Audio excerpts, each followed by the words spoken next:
Hello class 8. Today we will start our next lecture of chapter 1 how, when and where. इसमें हम बात करने जाएंगे, आज टॉपिक डिस्कस करेंगे सोर्सेज ऑफ इंफॉर्मेशन कि जो भी ब्रिटिश, हमने पिछले लेक्चर में पढ़ा था कि ब्रिटिशर्स जो भी काम करते थे, वो जो भी एडमिनिस्ट्रेशन करते थे, प्रशासन जो भी करते थे, उसको रिकॉर्ड में संभाल के रखा करते थे, जैसे आने वाले फ्यूचर में हम उसको देख सके या आने वाले टाइम पे उसके बारे में जाना जा सके। देखिए हिस्ट्री जो है, सोर्सेज ऑफ इंफॉर्मेशन का हिस्ट्री देखें तो सोर्सेज ऑफ इंफॉर्मेशन में हमें लिटरेरी सोर्स और आर्कियोलॉजिकल सोर्स, दो सोर्सेज मिलते हैं। लिटरेरी सोर्स वो होते हैं जो कि लिखे हुए होते हैं, ठीक है, लिखी हुई फॉर्म में होते हैं, चाहे वो ऑटोबायोग्राफी हो, बायोग्राफीज हो, लेटर में हो या किसी भी चीज में रिटन फॉर्म में कोई भी चीज होती है, वो लिटरेरी सोर्स कहलाता है। और जो हमें खुदाई में या कोई हमें एक्सकेवेशन करने के बाद में कोई चीज मिली हो तो उसको आर्कियोलॉजिकल सोर्सेज कहा जाता है। तो सोर्सेज ऑफ इंफॉर्मेशन देखिए, जो ब्रिटिशर्स इस टाइम पे कौन थे? ब्रिटिशर्स थे।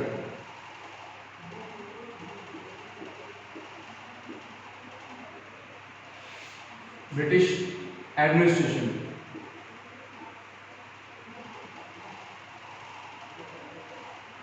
ठीक है। अब यहाँ पे ब्रिटिशर्स का शासन चल रहा था, सरकारी शासन चल रहा था। अब जो ब्रिटिशर जो थे वो क्या करते थे, उन्होंने जो भी काम किए, जो भी रिकॉर्ड बनाए, जो भी रूल्स बनाए, उनको वो रिकॉर्ड्स में सेव करके रखा करते थे। किसमें सेव करते थे? रिकॉर्ड्स। जैसे क्या होता है, किसी लॉयर के पास रिकॉर्ड्स होते हैं कि उसने अब तक जो भी चीजें की हैं, या हम रिकॉर्ड रखते हैं, कोई भी बच्चा होता है उसकी मार्कशीट या उसकी चीजें को रखते हैं, तो हम रिकॉर्ड रूम में रखते हैं। तो रिकॉर्ड्स को कहां पे रखा जाता था? रिकॉर्ड रूम में। कहां पे रखा जाता था? रिकॉर्ड रूम्स में रखा जाता था, ठीक है। मतलब क्या कहना चाहता हूं मैं, ब्रिटिशर्स का जो एडमिनिस्ट्रेशन था, उन्होंने जो कुछ भी रूल किया हमारे देश में आने के बाद, उन्होंने अपनी हर चीज को एक रिकॉर्ड में बड़े ही अच्छे से संभाल के रखा रिकॉर्ड रूम्स के अंदर। देखिए रिकॉर्ड्स को अपने दो तरीके से रखा करते थे, एक तो आर्कीव्स में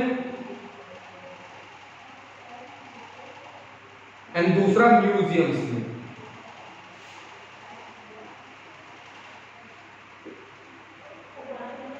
ठीक है, म्यूजियम्स में। आर्कीव्स में तो वो चीजें रखी जाती थी जो कि किताबें हैं या बुक्स है या कोई भी चीजें हैं रिटन फॉर्म में, जो भी चीजें हैं उनको आर्कीव्स में रखा जाता था। और जो खुदाई में मिली है जो भी चीजें हैं, मतलब कोई भी अगर मम्मी है या कोई भी चीज हमें मिली है, कोई सी स्वॉर्ड मिली है या पुराने टाइम में कोई भी अगर ऑब्जेक्ट मिला है, उसको म्यूजियम में रखा जाता था। तो आर्कीव्स में ये लोग क्या करते थे, अपने रिकॉर्ड्स को रखा करते थे। उन आर्कीव्स को रिकॉर्ड रूम भी कहा जाता था, ठीक है। उन आर्कीव्स को क्या कहा जाता था? रिकॉर्ड रूम कहा जाता था। तो आपकी बुक में क्या दे रखा है? British kept the records of everything they did. उन्होंने जो कुछ भी काम किया वो सभी वो किसमें रखते थे? रिकॉर्ड्स में रखते थे। These record were kept the room called record room. एक रूम होता था जहां पे सारे रिकॉर्ड संभाल के रखे जाते थे, उसको वो कहा जाता था रिकॉर्ड रूम। तो क्या कहा जाता था? रिकॉर्ड रूम कहा जाता था, ठीक है। Each series of the record were assisted in the letters। हर एक को लेटर में रखा जाता है। जैसे मान लीजिए हमें डिक्शनरी में कोई वर्ड ढूंढना पड़ता है, तो ए से जो लेटर होता है हम ए से ढूंढते हैं। तो क्या है, ऐसे कई सारे, जैसे मान लीजिए बहुत बड़ा रिकॉर्ड रूम है, ठीक है। रिकॉर्ड रूम में जैसे मान लीजिए कोई ए से हमें कोई चीज चाहिए, कोई बुक का नाम चाहिए, तो उसको ए रिकॉर्ड रूम में रखा जाता था। कोई बी से हमें नाम चाहिए कोई सी चीज का, तो बी में, सी में, ऐसे करते करते टोटल जेड तक रिकॉर्ड रूम्स ऐसे वो बने होते थे। ए अल्फाबेट की कोई हमें बुक चाहिए तो उसको ए रिकॉर्ड रूम से लेते थे, बी अल्फाबेट, ऐसे बहुत सारे रिकॉर्ड एक रूम में रखे जाते थे। उस रूम को कहा जाता था रिकॉर्ड रूम, ठीक है। तो ये एक तरह से रिकॉर्ड रूम बहुत इंपॉर्टेंट है। आपके क्वेश्चन आ सकता है एग्जाम में कि what do you mean by record room? Record room is a building in which all the records are secure save by the Britishers. Record room एक बिल्डिंग है जहां पे सारे रिकॉर्ड्स सेव करके रखे जाते थे ब्रिटिशर्स के थ्रू। तो आर्कीव्स को रिकॉर्ड रूम कहा जा सकता है। आर्कीव्स एक तरह की बिल्डिंग्स होती थी जो कि अब जैसे म्यूजियम में कोई भी चीज सेव करके रखते हैं या कोई भी प्रिजर्व करके रखते हैं हम पुराने जमाने की चीजों को, वैसे ही किताबों को संभाल के संग्रहालय होते थे, ठीक है। पुस्तक संग्रहालय कह सकते हैं, बुक म्यूजियम कह सकते हो। तो यहाँ पे क्या है, आर्कीव्स में सारे रिकॉर्डों को संभाल के रखा जाता था। इसमें क्या क्या चीजें होती थी? ऑफिशियल रिकॉर्ड होते थे, letters, memos, surveys, newspaper, magazine, autobiography. देखिए ऑटोबायोग्राफी होता है, अगर मैं अपने लाइफ के बारे में मैं अपनी कहानी लिखूंगा तो उसको ऑटोबायोग्राफी कहते हैं। अगर मैं किसी दूसरे की लाइफ के बारे में कहानी लिखता हूं तो उसको बायोग्राफी कहते हैं। लेटर्स और ये सभी चीज तो आप जानते ही होंगे, ठीक है। और आर्टिकल्स लिखा करते थे, सर्वेज मतलब खोज किया करते थे। जैसे मैं कहीं पे जाता हूँ, मैं उसके बारे में खोज करके फिर मैं अपनी बुक में उस चीज को लिखता हूँ कि मैंने ये चीजें देखी हैं, ये सब चीजें की हैं, तो वो क्या है, सर्वे कहलाता है कि मैंने वहां पे इतनी सारी चीजें देखी थी, तो ये सब सर्वे होता है। तो ये सभी चीजों को कहां संभाल के रखा जाता था, आर्काइव्स के अंदर। The British build special institutes like museum और archives to preserve important documents को म्यूजियम या आर्काइव्स में ब्रिटिशर्स क्या करते थे, संभाल के रखते थे, जितने भी उन्होंने काम किए होते थे रिकॉर्ड्स की फॉर्म में। चाहे वो लेटर हो सकता है, मैगजीन, न्यूज़पेपर या कोई भी चीज है, वो सभी चीजें संभाल के रखी। अब देखो ऐसे ही रखी रहती तो वो चीज क्या टाइम के हिसाब से खराब हो जाती, तो इनको सेव करके बचा के रखा जाता था आर्काइव्स और म्यूजियम के अंदर। Historians gathered important information about the provincial administration system from the reports, memos, noting and letters। तो 19th सेंचुरी में क्या है, ये सब आर्काइव्स बनाए जाते थे। जैसे कि जो ब्रिटिशर्स ने अपना काम किया 19th सेंचुरी में, ब्रिटिशर्स हमारे एक तरह से कहा गया है कि ब्रिटिशर्स ने जो भी काम किए हैं उन्होंने आर्काइव्स में संभाल के ये सारे रिकॉर्ड्स रखे हुए थे। By the end of the 19th century, 19th century खत्म होने के बाद सेंसस, देखिए सेंसस निकलना शुरू हुआ आफ्टर 19th सेंचुरी। ये तो देखिए ये तो रिकॉर्ड रूम्स हो गए। अब इसके बाद में क्या आता है कि 19th सेंचुरी, 19th सेंचुरी की हम बात कर रहे हैं आफ्टर 19th सेंचुरी, ठीक है। 19th सेंचुरी मतलब ये कौन सा पीरियड की बात कर रहे हैं हम, यहाँ पे बात कर रहे हैं हम 1800 से लेके 1900 तक के बीच का जो टाइम है, दैट इज 19th सेंचुरी, ठीक है।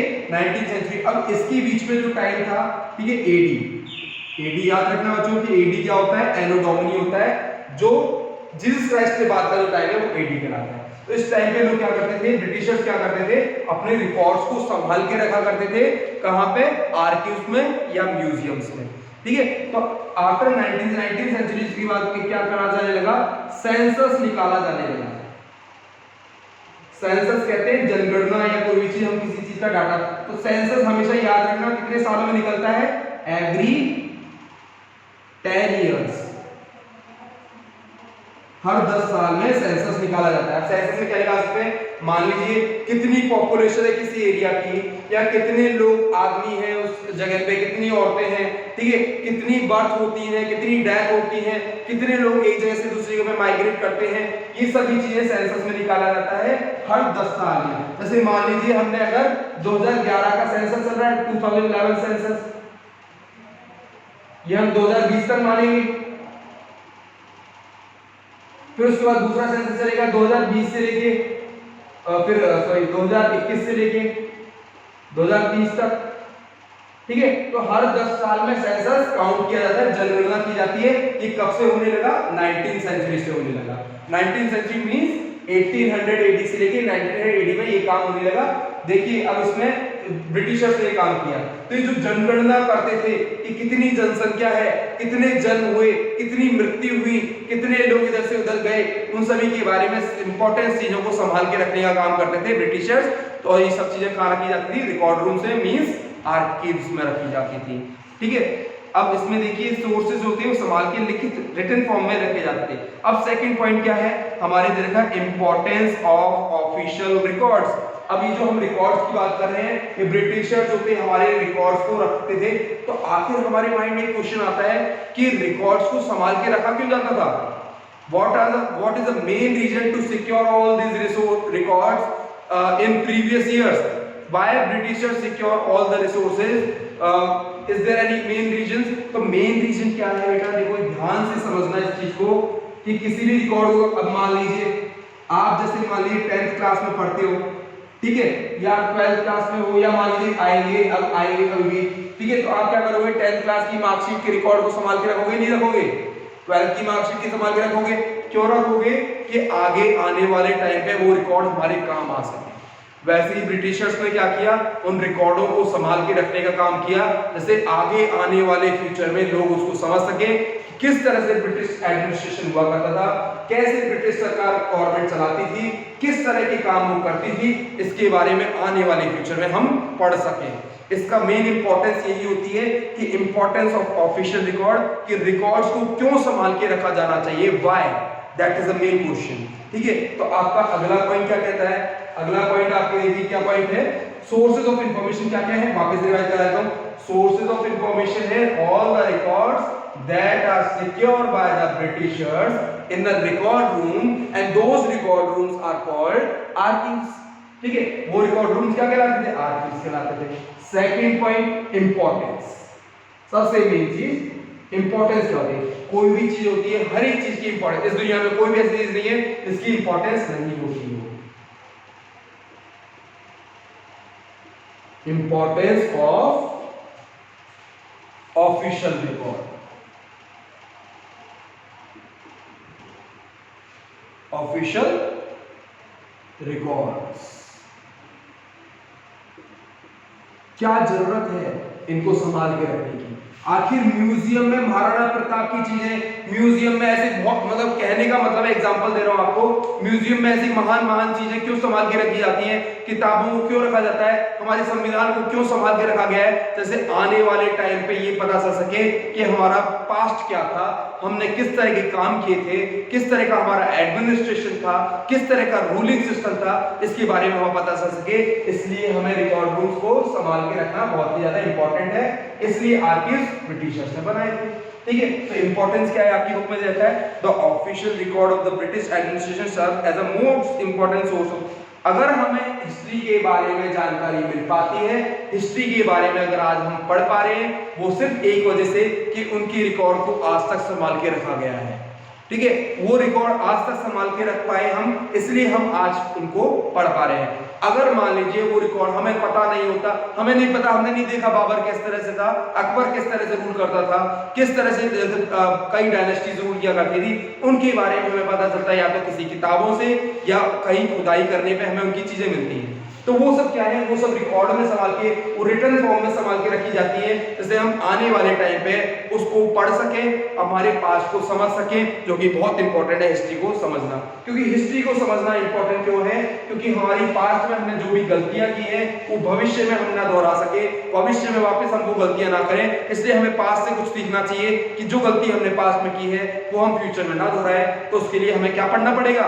रिकॉर्ड्स पढ़ने पड़ेंगे। तो रिकॉर्ड्स को संभालने का काम किसने किया? ब्रिटिशर्स ने किया। और कहां रखते थे वो रिकॉर्ड्स को? रिकॉर्ड रूम में रखते थे। उन रिकॉर्ड रूम को क्या कहा जाता था? आर्काइव्स कहा जाता था। Isn't it? That is clear. ठीक है, इंपॉर्टेंस ऑफ ऑफिशियल रिकॉर्ड्स क्या है? ये ऑफिशियल रिकॉर्ड्स की क्या जरूरत पड़ती है?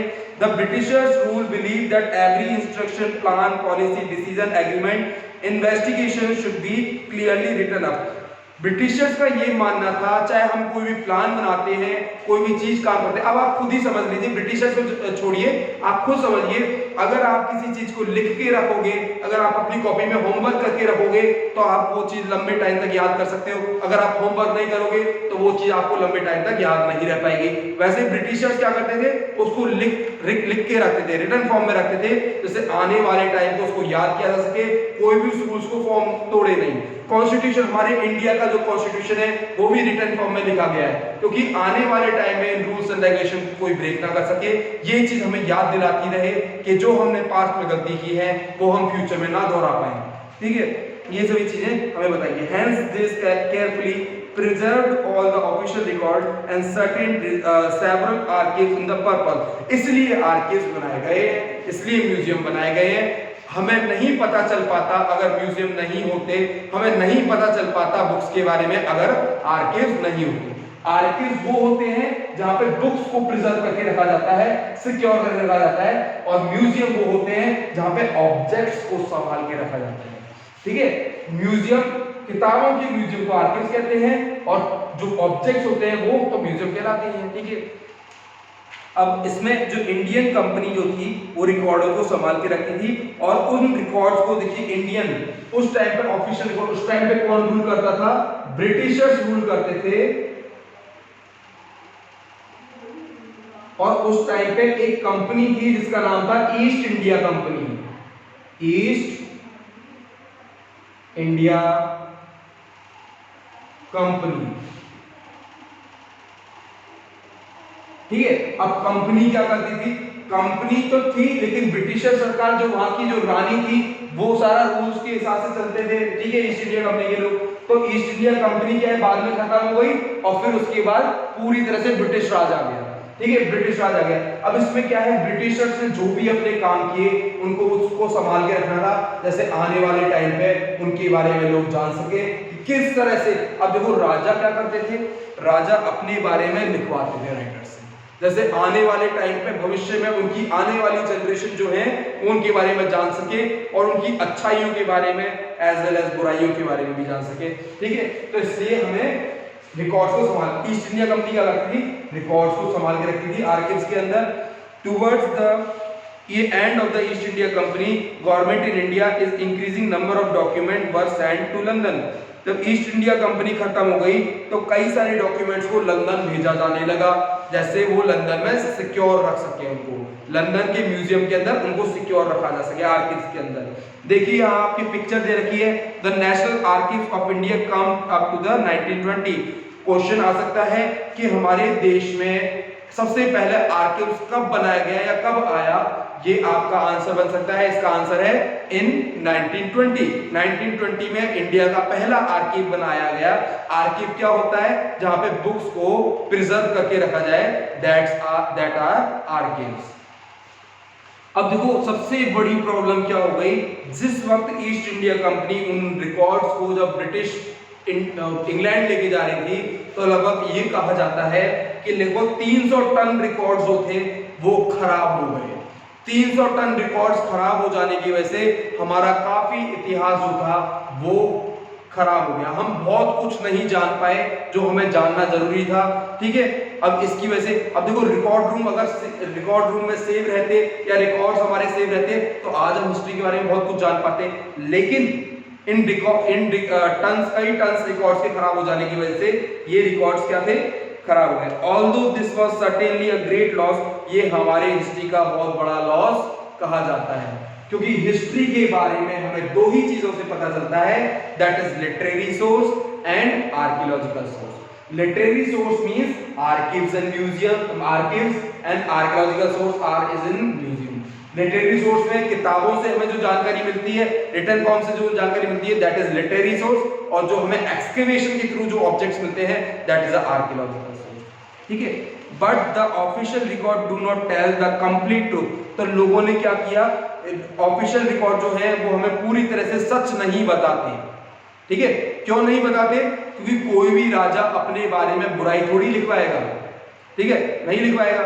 अब कोई भी ब्रिटिशर अपने बारे में जब लिखवाएगा तो राइटर्स ये थोड़ी कहेगा कि मेरे बारे में बुराई लिखो, तो वो क्या करेगा, हमेशा अपने बारे में हमेशा अच्छी चीजें लिखवाएगा। तो इसकी वजह से हमें कई रिकॉर्ड्स ऐसे भी होते हैं जहां पे हमें पूरी तरह से सच नहीं पता होता, ना हमें बताया जाता। क्यों, because these records were written by officials of the time, क्योंकि उस टाइम पे वो जो ऑफिशियल, वो जो ईस्ट इंडिया के लिए काम करते थे, वो उनकी ही तारीफ लिखेंगे, क्यों हमारे इंडिया के बारे में लिखेंगे। ठीक है, अब देखिए जैसे मान लीजिए अकबर था, जहांगीर था, हुमायूं था, जब उसके क्या हमीर देव चौहान या कई सारी चीजें थे। ठीक है, अकबरनामा जब लिखा गया तो अकबर के बारे में अच्छा ही लिखी गई उसमें, अगर वो बुराई लिखते तो अकबर उनको क्या करते, मरवा देते।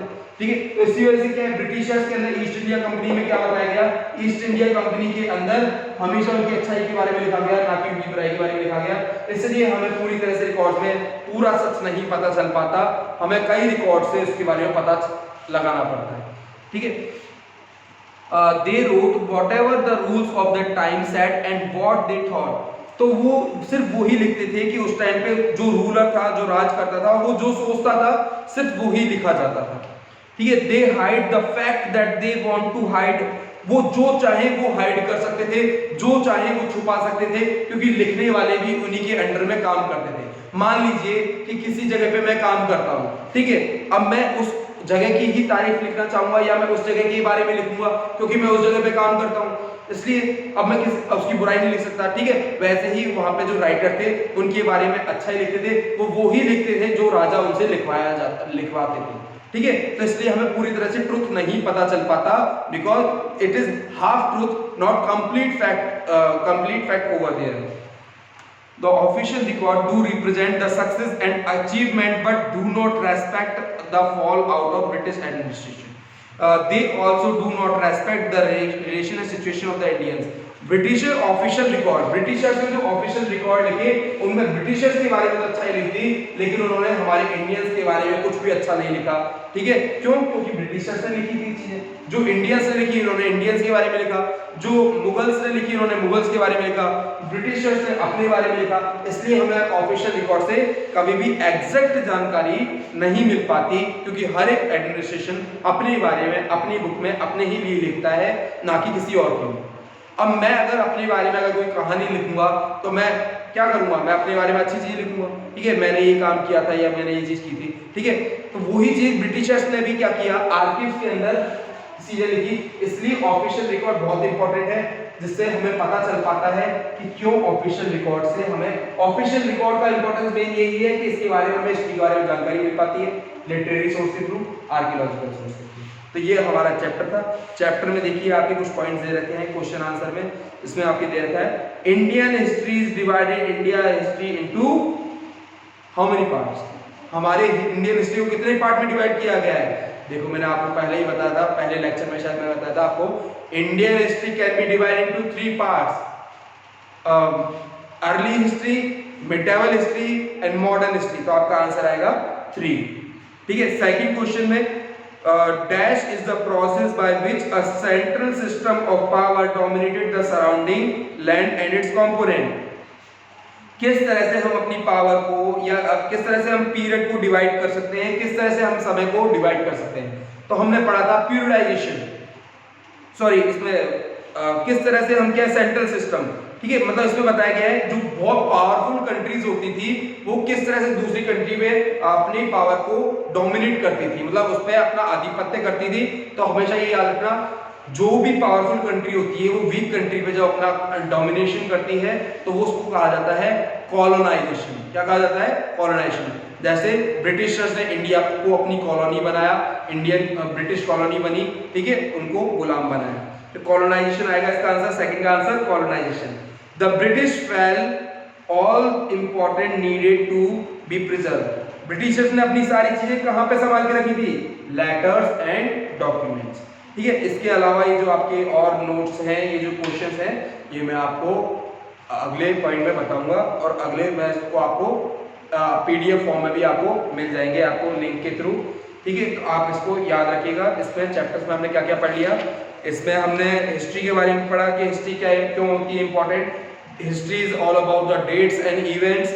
हिस्ट्री में हमने अलग अलग टाइम के बारे में पढ़ा कि 1885 से लेके 1947 तक ब्रिटिशर्स ने क्या क्या किया, इंडियंस ने क्या क्या किया, क्या क्या रिफॉर्म्स हुए, क्या क्या बदलाव हुए, क्या क्या चीजें की गई और उसके अगेंस्ट हमारे क्या क्या रिवॉल्यूशन हुए, इन सभी के बारे में हमने डिस्कस किया। और हम आज़ाद हुए कब?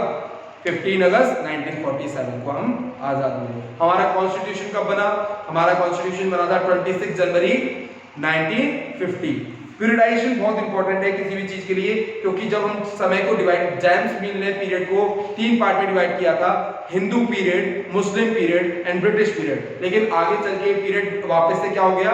एंशिएंट पीरियड, मिडिवल पीरियड और मॉडर्न पीरियड। क्योंकि हम किसी भी पीरियड को जातीय धर्म के आधार पर डिवाइड नहीं कर सकते, उसको टाइम के अकॉर्डिंगली डिवाइड किया जाता है। ठीक है, कॉलोनाइजेशन क्या होता है? कॉलोनाइजेशन मतलब कोई भी पावरफुल कंट्री किसी दूसरी कंट्री को डोमिनेट करती है, उसको कॉलोनाइजेशन कहा जाता है। How do we you know administration? Administration के बारे में कैसे जानकारी मिल पाती है? देखिए, कोई भी चीज होती है, कोई भी सरकार होती है, उस सरकार को गवर्नमेंट सिस्टम या रूलिंग सिस्टम को हम एडमिनिस्ट्रेशन कहते हैं। जैसे हमारे देश में ब्रिटिश की सरकार चलती थी तो वो क्या हो गई? ब्रिटिश एडमिनिस्ट्रेशन हो गई। सोर्सेस ऑफ इंफॉर्मेशन, हमें किस तरह की इंफॉर्मेशन मिलती है? इंफॉर्मेशन हमें 2 तरह से मिलती है, एक हमें मिलती है लिटरेरी सोर्स, दूसरा है आर्कियोलॉजिकल सोर्स। लिटरेरी सोर्स में हमें रिकॉर्ड्स के थ्रू जानकारी मिलती है, ब्रिटिशर्स ने रिकॉर्ड्स के थ्रू हमें जानकारी दी, ठीक है, वो आर्काइव्स के थ्रू दी थी। ये सही चीजें। इंपॉर्टेंस क्या है हमें? इंपॉर्टेंस क्या होता है ऑफिशियल रिकॉर्ड्स का? Official records are very important because we get various information by the official record in present time. ठीक है, हिस्ट्री के बारे में अगर हम जान पाते हैं तो किसके थ्रू जान पाते हैं? ऑफिशियल रिकॉर्ड्स के थ्रू जान पाते हैं। तो that is very important as a past, it is very important to know the past time period, that what has happened at that period of time। ठीक है, तो ये हमारा चैप्टर था। इस चैप्टर के आप क्वेश्चन आंसर चेक कर लीजिएगा, आप अच्छे से वीडियो देखिए और आपको सारे क्वेश्चन अच्छे से समझ में आ जाएंगे। Then in next class we will start our next chapter. Okay, thank you so much, have a nice day.